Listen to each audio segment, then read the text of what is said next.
Congo nde mboka mboka ngo mokengeli koi mboka ngo mokengeli léopard.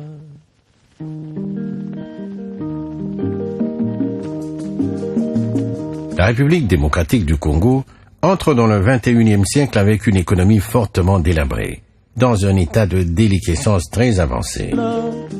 Tomoni bozo banyoso tosali Oya kobongisa Congo avenir Ebongi tosala moto. Le secteur public, et notamment le portefeuille de l'État, est totalement exsangue, miné par près de 30 ans de gouvernance inadaptée. Les entreprises publiques ont déçu la plupart des Congolais, elles ont failli dans leur mission de service et souvent les Congolais résument en disant que les entreprises publiques sont des canards boiteux. La contre-performance des entreprises publiques a un effet négatif direct sur l'économie nationale, étant entendu que ces entreprises ont longtemps été prestataires exclusifs des services marchands.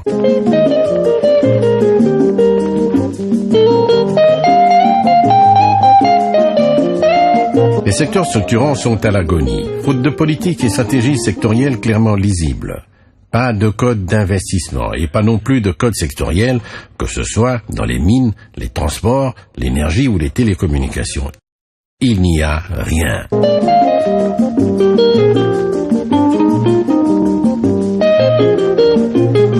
La Gécamine, le géant minier des années 80, n'est plus que l'ombre d'elle-même. Sa production de cuivre au pic de 450 000 tonnes en 1986 est tombée à 20 000 tonnes, étouffée par le poids de ses charges, 23 000 salariés permanents âgés et impayés depuis plusieurs annuités.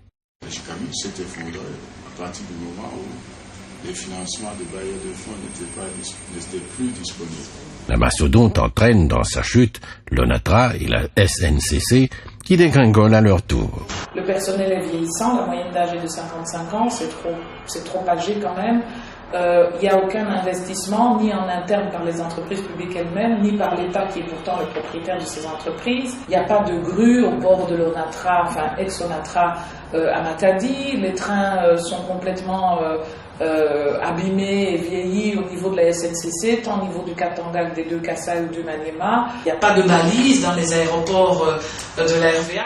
Le secteur privé, lui, est complètement atone. Le droit des sociétés en vigueur est un lourd héritage colonial de 1887.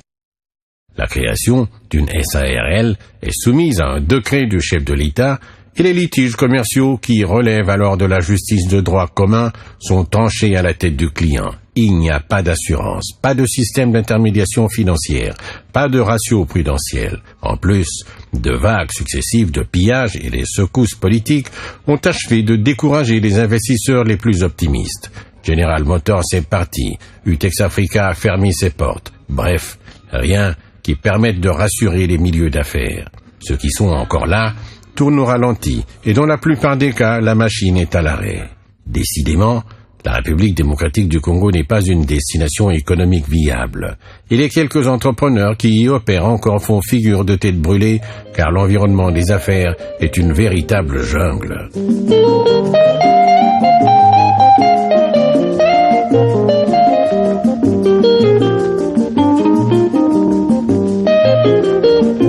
La population est l'otage de ce système économique un peu particulier.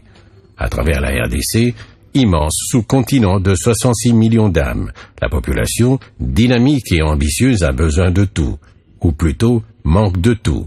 Logement, transport en commun, eau potable, électricité. Ils ont besoin du minimum et s'interrogent en proie au désespoir.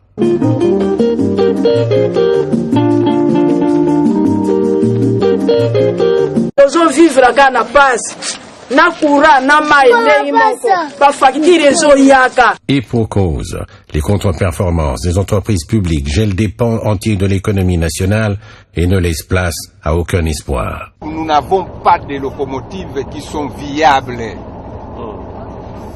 Vous voyez les machines et les services de maintenance, lorsqu'on n'a pas les pièces de rechange, ils font le bricolage quelquefois pour laisser la machine rouler.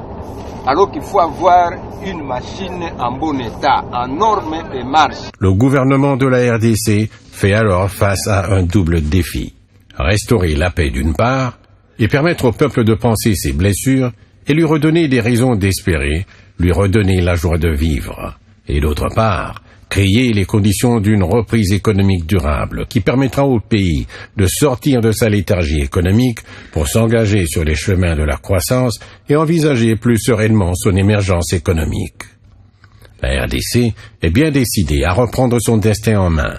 Le gouvernement engage un vaste chantier de réforme du secteur public et met les bouchées doubles pour redonner au pays son attractivité économique d'antan.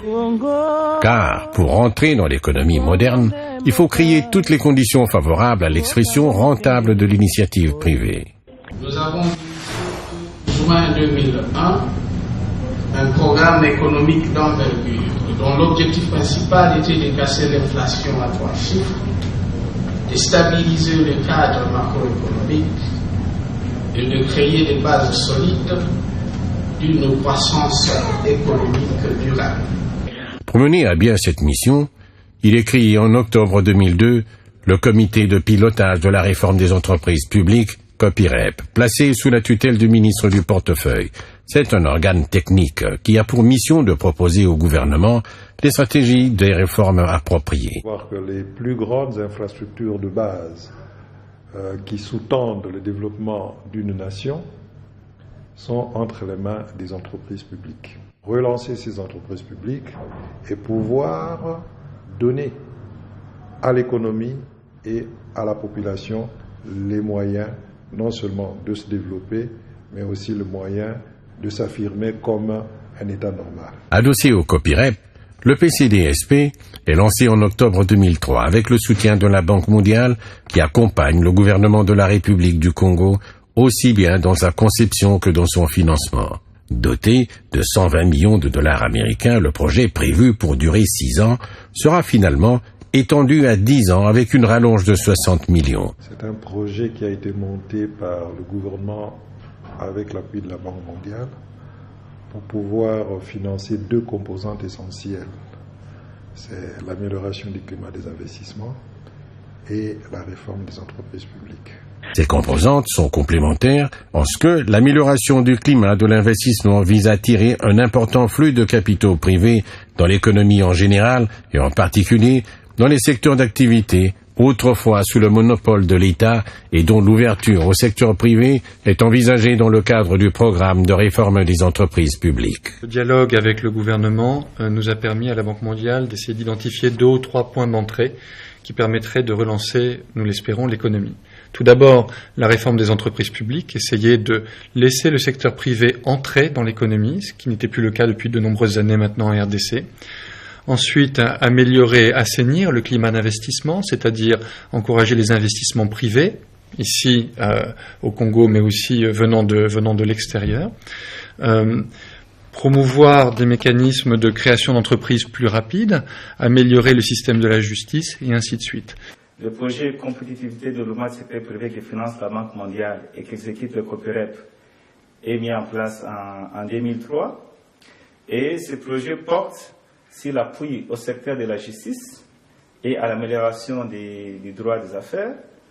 Le second volet porte sur l'appui à l'intermédiation financière, donc c'est essentiellement la réforme de la Banque centrale, et puis l'appui à la microfinance. Et le troisième volet porte sur un appui au secteur des mines, au renforcement du ministère des Mines. Et le quatrième sous-volet porte sur le renforcement du dialogue entre le secteur public et le secteur privé.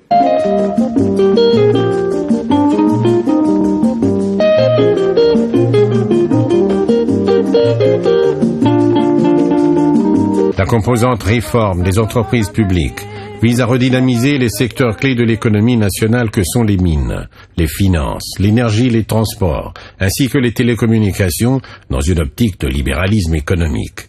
Elle vise également à restructurer les entreprises publiques pour les rendre compétitives et performantes dans le nouveau contexte concurrentiel en gestation. Cette approche rend nécessaire la création des organes de régulation pour arbitrer la concurrence. Dans un environnement où il y a le privé, où il y a l'État, où il y a le consommateur, dans la population, il faut que quelqu'un soit là pour faire l'équilibre, donc un régulateur. Ces deux principales composantes s'ajoutent la composante initiative pour le développement du Katanga, rendue nécessaire du fait de l'importance du secteur minier dans l'économie congolaise. Dès sa mise en œuvre, le PCDSP fait face à un écueil de taille concernant la démarche stratégique pour remplir son rôle de force de proposition.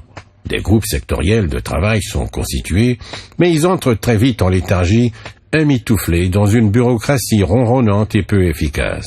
Face à cet écueil, le COPIREP prend ses responsabilités par le biais d'une commission interne de stratégie. Toutes les disciplines disponibles au COPIREP se mettent à l'ouvrage avec l'appui d'experts indépendants. Les réflexions produites sont discutées avec les différentes parties prenantes au cours d'ateliers de validation, puis traduites en options stratégiques à l'intention du gouvernement.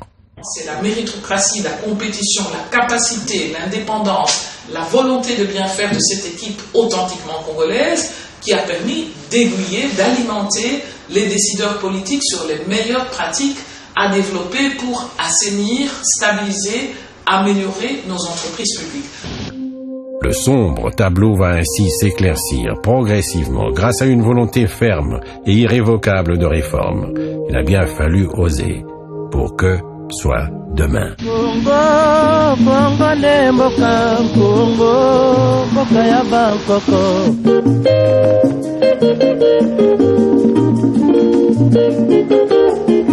Congo, mboka mwana pamba, lobi, mboko lula yango.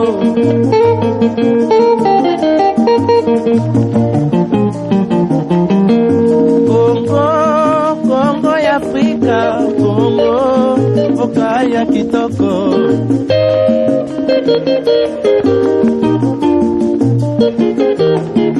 Congo ya batu mayele, Congo, bakobikisa yo.